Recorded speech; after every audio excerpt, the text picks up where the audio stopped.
جب آپ کے سامنے ایک آدمی مائک لے کے کھڑا تھا تو آپ نے اسے وہاں سے ہٹایا کیوں نہیں؟ امام صاحب نے، امام صاحب کو چاہیے تھا کہ اس کو ہٹا دے، وہاں سے ہٹا کے جو ہے نا نماز پڑھے۔ ظہر کی نماز ایک دوسرے امام پڑھائے وہاں، تو جب دوسرے امام نے نماز پڑھایا تو اس ٹائم پہ مائک کے لیے سٹینڈ چاہیے تھا، سٹینڈ تھا۔ عصر کی نماز میں کوئی بادھا نہیں آیا۔ مغرب کی نماز میں جب ایک آدمی سامنے کھڑا تھا تو آپ کا کیا فرض بنتا تھا؟ آپ کو اس کو ہٹانا چاہیے تھا، آپ نے ہٹایا نہیں۔ کیونکہ جب امام صاحب نماز پڑھا رہے تھے تو امام صاحب کا رتبہ یہ ہوتا ہے کہ وہ نائب رسول کی حیثیت رکھتے ہیں، کیونکہ حضور اکرم صلی اللہ علیہ وسلم نے خود فرمایا ہے میرے بعد جو بھی امام بنے گا، امام نماز پڑھائے گا تو وہ میرا نائب ہوگا۔ یہ حضور اکرم صلی اللہ علیہ وسلم کا ہی کہنا ہے، انہوں نے فرمایا تھا۔ اب یہ نائب امام کی حیثیت سے جب نماز پڑھا رہے تھے یہ، تو ان کو نماز پڑھانے سے پہلے امام کو ایک تاکید ہے، مذہبی تاکید ہے ان کے لیے۔ کیا تاکید ہے؟ جب آپ رکعت بننے سے پہلے دائیں اور بائیں دونوں طرف پہلے دیکھ لیجئے کہ کہیں آپ کے برابر یا آپ کے آگے کوئی نماز پڑھنا رہا ہو، کیونکہ آگے یا ساتھ امام صاحب کے برابری میں نماز پڑھنا جائز نہیں ہے۔ تو ان کو یا تو امام کے پیچھے مقتدی بن کے نماز پڑھنا ہے۔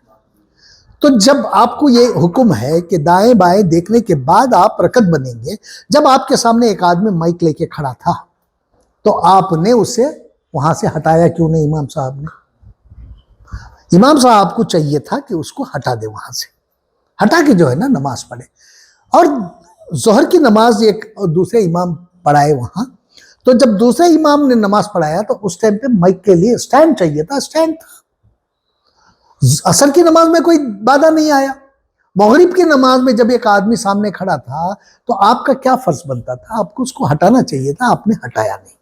اب یہ بتائیے، میں علماء سے اپیل کرتا ہوں، میں ان سے سوال کرتا ہوں، آپ یہ بتائیے کہ مسجد جو نماز پڑھائے امام صاحب نے، وہ نمازیوں کی نماز ہو گئی یا نہیں؟ اگر نماز نہیں ہوئی ہے تو کیوں نہیں ہوئی؟ اس کی ذمہ داری کس پہ آپ ڈالیں گے؟ دوسرا یہ ہے کہ وہ آدمی جو کھڑا ہوا تھا مائک لے کے، جب امام صاحب یہ پڑھ رہے ہیں، سورہ فاتحہ پڑھ رہے ہیں، تب بھی ان کے منہ کے آگے امام صاحب سے آگے کھڑا ہے، 2 قدم آگے کھڑا ہے وہ، اور جو ہے امام صاحب کے منہ پہ وہ یہ رکھا ہے، مائک رکھا ہے، اور جب وہ سورہ پڑھ رہے ہیں تو تب بھی اس کا ہاتھ وہیں ہے، جب وہ رکوع میں جا رہے ہیں تو وہ بھی جھک کے کھڑا ہے، نماز نہیں پڑھ رہا ہے، وہ جھک کے کھڑا کے جو ہے نا ان کے منہ کے سامنے یہ لے رہا ہے مائک۔ جب وہ سجدے میں گئے، سجدے میں یہ بیٹھا نیچے اور منہ کے سامنے مائک رکھ رہا ہے۔ یہ کیا بے ادبی ہے بھائی؟ کیوں ایسا ہو رہا ہے؟